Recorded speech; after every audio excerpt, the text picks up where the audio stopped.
Bonsoir, goedenavond, welkom bij Palace voor deze nieuwe sessie van onze Club 35 programme. Merci d'être là. Donc, c'est une session un peu spéciale de notre programme Club 35 ce soir, spéciale à plus d'un titre. Tout d'abord parce que il se fait en collaboration avec la plateforme La Cinétech, donc qui fête ses 2 ans en Belgique. C'était au mois d'octobre, je pense. D'autre part, parce que aujourd'hui notre invité est un des réalisateurs européens les plus intéressants et en plus il est belge, donc on va en reparler un petit peu plus tard. Et enfin parce que vous savez qu'on essaye de vous montrer les films dans leur version 35 mm. Ce film-ci, ce n'était pas possible parce qu'il n'y a pas de copie exploitable en 35 mm, donc ce sera une version numérique que vous verrez, mais une très bonne version. On va aussi en parler avec Jean-Pierre un peu plus tard. Alors, avant d'accueillir nos invités, je vais demander à Jean-Baptiste Villot, qui est délégué général de la Cinétech, de venir me rejoindre. Bonsoir. Bonsoir Jean-Baptiste. Bonsoir. La Cinétech, est-ce que vous pouvez nous dire ce que c'est et aussi l'importance que les cinéastes ont dans la vie de la Cinétech et aussi pourquoi c'est important de faire ce genre d'événement dans un cinéma? Absolument. La Cinétech, c'est une plateforme de streaming, de vidéos à la demande, qui est consacrée aux grands films de l'histoire du cinéma. Donc on couvre toute l'histoire du cinéma depuis les tout débuts, donc 1896 environ, et jusqu'à 2010. Voilà. Et la deuxième, c'est que ce sont des réalisateurs et des réalisatrices du monde entier qui nous proposent leur liste de 50 films préférés de tous les temps, et donc jusqu'à 2010. C'est une plateforme qui a été créée par des réalisateurs, justement, Pascal Ferrand, Cédric Lapiche et Laurent Canté. La plateforme a 7 ans en France, elle a été lancée en novembre 2015 là-bas, et elle a 2 ans en Belgique, puisqu'on s'est lancé là en novembre 2020, ou octobre 2020. On est très heureux ce soir d'avoir avec nous Felix van Groningen, je suis désolé si le nom est un petit peu écorché, qui est notre dernier invité en date sur la Cinétech et qui nous a fait l'honneur et le plaisir de nous présenter sa liste de 50 films préférés, dont fait partie The Red Shoes de Powell et Pressburger, que vous pouvez donc retrouver sur la Cinétech, mais encore mieux que vous pouvez retrouver sur grand écran dans une très belle version ce soir. C'est un film qui est très plébiscité par les réalisateurs et réalisatrices, puisque c'est un des films préférés de Martin Scorsese notamment, plus près d'ici un des films préférés de Lucas Dont, c'est un des films préférés de Jerry Schatzberg aussi, ou de Joachim Trier. Voilà, donc c'est vraiment un film qui est important, qu'on aime beaucoup à la Cinétech et que nos réalisateurs et réalisatrices aiment beaucoup. En tout cas, après ce film, vous pourrez donc retrouver d'autres films de Powell et Pressburger sur la Cinétech et d'autres films cités par Felix van Groningen dans sa liste. Merci. Alors, Felix van Groningen est un réalisateur gantois et un metteur en scène également de théâtre, à qui l'on doit notamment les films La Merditude des choses, qui avait fait sensation à la 15e des réalisateurs à Cannes, Alabama Monroe, qui a fait sensation au Festival de Berlin avant de s'attaquer au marché international avec notamment une nomination aux Oscars, Belgica, qui a fait sensation à Sundance et qui a remporté le prix de la mise en scène. Après un essai transformé aux États-Unis avec Beautiful Boy, qui lui permettra de diriger Steve Carell et Timothée Chalamet, c'est avec Les Otto Montagne, film en italien co-réalisé avec Charlotte van der Merch, qu'il remporte cette année le prix du jury du Festival de Cannes. Je vous demande de l'accueillir chaleureusement. Félix. Et Jean-Pierre Versker, historien des techniques du cinéma. Bonsoir. Et voilà, merci de m'inviter. Merci d'être là. The Red Shoes, donc il figure dans is in your list of films that you did for the Cinétech. Why The Red Shoes? What the film is? Why is c'est un film que j'ai vu il y a pas tant de temps passé, je crois 5-6 ans. Il y a 5-6 ans que je l'ai vu pour la première fois et j'étais vraiment bouleversé de la génie, de la mise en scène, de les couleurs, la scénographie, voilà, comment il raconte une histoire à la fois très comment je vais dire ça enfin, c'est très bien construit et en même temps ils prennent énormément de liberté dans l'histoire et aussi visuellement. Donc c'est un film qui inspire. Ouais. C'est un film qui, en 1948, quand il sort en Angleterre, va diviser la critique, en fait.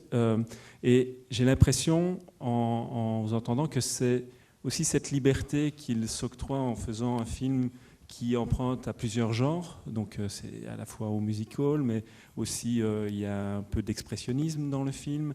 Il y a des scènes un peu effrayantes aussi. C'est ça aussi qui fait le succès du film maintenant, quand on... Oui, je dirais que oui. Parce que je ne connais pas tant de leur autres films, donc j'ai fait un peu de recherche aussi pour aujourd'hui, pour en parler. Et j'ai retrouvé un manifeste qu'ils ont écrit. C'est pas un vrai manifeste, en fait, c'est une partie d'une lettre qu'ils ont envoyée à une actrice pour l'inviter à jouer dans un de leurs films. Et là, ils disent vraiment que ils ne veulent pas, enfin, qu'ils n'ont pas d'obligation à personne, seuls à leur propre goût. En fait, c'est très drôle comment ils le font, parce que c'est une lettre au fait pour engager quelqu'un, et dans cette lettre et ces 5 points qu'ils disent, tu sens qu'il y a énormément de liberté qu'ils prennent pour faire leur film. En même temps, ils sont très conscients que ça coûte énormément d'argent, que ça doit rapporter de l'argent. Donc ils sont quand même, ils sont pas dans le circuit subventionné européen d'aujourd'hui que certains de nous sommes. Donc il y a ça. Ils vont pour ce qu'ils veulent faire vraiment en tenir et en même temps en tenir compte avec un public. Donc il n'y a pas, comme dans un studio américain, des millions de voix, des gens, des visionnages de tests pour voir comment un public réagit, mais en même temps, ils l'ont fait pour un grand public. Et ça a été un grand succès quand même. Et je dirais que aussi que c'est un film qui parle, donc c'est l'histoire it's a story of a ballet ensemble, and we will follow a ballerina and a music composer and the choreographer, and it goes indeed very much in the expressionistic at some time, and also we enter the mind of the ballerina, but it's really also about making something, about making a ballet. I think that is one of the reasons why a lot of filmmakers really are inspired by it, because it's about passion, it's about giving everything for what you care about, what you envision, and how hard it is to sometimes combine it with regular life. I mean, the choices you have to make to get there.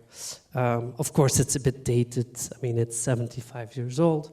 But still, I think there's a lot of that in it, and that's why I think it's something that speaks to a lot of filmmakers from all generations. What's a thing that is very impressive also is that the cast is mainly they are not actors; they are dancers, choreographers, but it works very well. They're good actors. Yeah, and what I also read about it is that it's so the what's the lead's name? Moira Shearer. Moira Shearer. She was one of the top ballerinas, and so they wanted her from the beginning. They also had a feeling that she could really act, but she declined. And but they kept asking her. They kept auditioning also, but they really they knew they wanted her, and they got her in the end. And so they worked with incredibly talented people, the best of the ballet at that moment. The music's incredible, the sets are incredible, and so you feel that there's really a team that they work with, that they created around them to make this film, where they gave everybody a lot of freedom. And so that's also something that really inspires me as a filmmaker. It's something I try to do as well. But the fact that they do it at such a high level, working with so many amazing talents, and letting them shine, letting them do their best work, yet as a director oversee it and make it aligned to their vision is impressive and inspiring. As a director yourself, there is this, I won't tell much about the film, but there is this sequence that is very famous, 17-minute ballet. I guess that this is also inspiring for you as a filmmaker. Yeah, absolutely. I mean, I don't think, I'm not sure if we need to talk about it a lot, but there's a ballet piece in the middle of the movie which blows you away, and also the fact that it's been done such a long time ago. I mean, it's like not a lot has been discovered since. In a way, you could, of course, it has, but it's very impressive. Another thing that could also make you a bit jealous is that they did a film each year for the beginning 40, 41, 42, 42, 42. So it's quite incredible also the rhythm to make such a very ambitious film, and doing this all years. Yeah. Yes, it's not for me. No, I need 3 years at least, and to make a film like this I would need 10 or 20. There's something in that letter that I talked about with their manifesto where they say, like, because it takes a year, you really have to be advanced of your audience, of your competitors, of a year. Because when it's going to come out, it's already a year old. But it's an amazing thing to think about. Like, you have to know what's going to be happening then, and it's true when you make a film, I guess. But they were. I mean, they really pushed boundaries by doing that. Maybe a last question. It's a duo, Michael Powell, Emmerich Pressburger. You just committed a new film, the first one with a partner. Is it working with someone else? Is it easy, and is it a real plus in your career? So I made the Eight Mountains, or Les Hautes Montagnes, together with Charlotte, who is my girlfriend, and we've been together for 15 years, and we had worked in different forms already. She's an actress. You're still together? Yes. Maybe we're still together because of the movie. Yeah, for me it was great because I made Beautiful Boy in the US, and although I always have my regular team with me, it was Ruben Impens, DOP, and Nico Leunen, the editor, it still was somewhat lonely to make that film in the US. And this film is made in Italy, and so in a language I didn't spoke. So to be able, and it's in the mountains, and it's pretty adventurous, and it was one of the hardest films to make for different reasons. So to be able to combine that with somebody, to carry the load with two, was great. I mean, it's for me, film is collaborating. I do it with the whole team. I really, with the actors, with my close collaborators, and the fact that they're part of it makes the movie what it is. And of course, there's a little bit of artistic freedom you have to give up when you work with somebody so closely next to you. But there's also if it's a nice, interesting dialogue, it's interesting.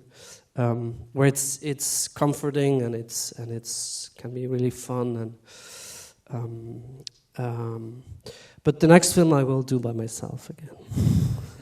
Okay, Jean-Pierre. Yes. Could you tell us a bit about the technical aspect of the film? I thank you very much, all of you. But thank you so much to talk about the content of the film. But if you wish, I want to talk just a little bit about the form. And also, if you wish, I try to do it in French, because my original language is Flemish. I speak a little bit French and a little bit English. Si tu es d'accord, Eric, je veux 2-3 mots en français. Mon français n'est pas OK, mais je vais faire un effort. Vas-y, vas-y. Non, mais, le film que vous allez voir ce soir dans le Club 35 est supposé être présenté en copie 35 mm. Eh bien, ce n'est pas toujours possible. Dans le cas du film de Powell et de Pressburger, le film a été tourné en Technicolor trichrome, trifilm en 1947 et sorti en 1948. En 1947, c'était quasi le seul procédé de couleur accessible aux producteurs et aux réalisateurs. Et le procédé Technicolor de l'époque nécessitait des caméras qui pesaient près de 200 kg et qui utilisaient 3 pellicules qui tournaient dans la caméra. 3 pellicules, pourquoi ? Chaque pellicule, en noir et blanc, captait les luminances de rouge, de vert et de bleu. Je ne vais pas rentrer dans les détails aujourd'hui, mais au départ de ces 3 négatifs noir et blanc, il fallait fabriquer des matrices et ensuite imprimer sur des copies positive qui était un film transparent. J'ai dit imprimer. Il fallait imprimer les couleurs en jaune, cyan, magenta. Cela veut dire que l'image qui apparaissait finalement dans la salle de projection des cinémas, c'était le résultat de minimum 9 superpositions d'images. Alors pourquoi je vous raconte tout cela ? Eh bien parce que cette technique n'est tout simplement plus accessible depuis 1974. Il est donc aujourd'hui impossible de fabriquer des copies 35 mm Technicolor dans le système originel de 1947. Et j'ai la chance d'avoir rencontré dans ma vie et d'avoir collaboré avec Bob Gitt. Bob Gitt, c'était le responsable des restaurations à l'Université de Californie. Je ne vais pas vous expliquer pourquoi je le connais, c'est un ami et on est en contact très régulier. C'était devenu le spécialiste à Los Angeles de la restauration des films en Technicolor. Il a restauré par exemple le tout premier Technicolor, Becky Sharp, et il a participé aux autres restaurations. Si je vous dis cela, c'est tout simplement pour insister sur le fait que la copie DCP que nous allons voir aujourd'hui est très très proche du système Technicolor originel. Donc ce n'est pas une copie 35, il n'y a pas moyen de faire autrement, mais ce que vous allez voir est vraiment très proche de l'originel. 2 choses encore. Par rapport à l'esthétique de l'image, le fait de comment on dit ? Excusez. Lorsque l'on superpose minimum 9 images, ça pose un problème. C'est très difficile de superposer 9 images dans les machines. Et c'est un minimum. Il y a des effets spéciaux où il y a 12, voire 15 superpositions d'images. Eh bien, cela crée une sorte de... je ne vais pas dire de flou, mais cela crée une esthétique tout à fait particulière à la couleur. Et comme c'est Bob Gitt qui a fait la restauration, il était sensible à cela. Autre élément important par rapport à l'esthétique, et après j'arrête, c'est le fait que les producteurs et les réalisateurs qui souhaitaient collaborer avec Technicolor se voyaient imposer par la société Technicolor le choix des costumes, des couleurs des décors, bref, le choix de tout ce qui est en couleur dans ce que la caméra va capter. Et c'est Nathalie Kalmus, vous allez le voir au générique, qui est l'épouse de l'inventeur du Technicolor, qui était responsable du choix des couleurs. Ça veut dire que le réalisateur n'avait pas les mains libres. Il était obligé, par exemple, d'utiliser des robes avec des couleurs vives, des rouges, des jaunes, des bleus, etc. Le réalisateur ne pouvait pas faire ce qu'il voulait. Il n'avait pas le choix. Soit il tournait en Technicolor, soit il tournait en noir et blanc. S'il tourne en Technicolor, il doit suivre les desiderata de la société. Et le directeur photo de ce film n'est rien... C'est Jack Cardiff, qui était un spécialiste des prises de vue Technicolor. Et comme je vous l'ai dit, les caméras pesaient 200 kg. J'aime autant vous dire que chaque mouvement de caméra dans le film doit être apprécié. Ça vous fait rire, mais ce n'est pas Jean-Luc Godard qui utilise une caméra à l'épaule et qui a toutes les facilités du monde à se déplacer. En 1947, c'était immensément complexe. Et dernière chose, vous allez voir le film dans une grande salle de cinéma, avec un écran cinémascope, mais au Club 35, une règle d'or, revoir le film dans sa forme originelle. Vous allez le voir au format Académie, exactement comme en 1948. Donc vous voyez, c'est peut-être pas un film, mais on est très très proche de la réalité.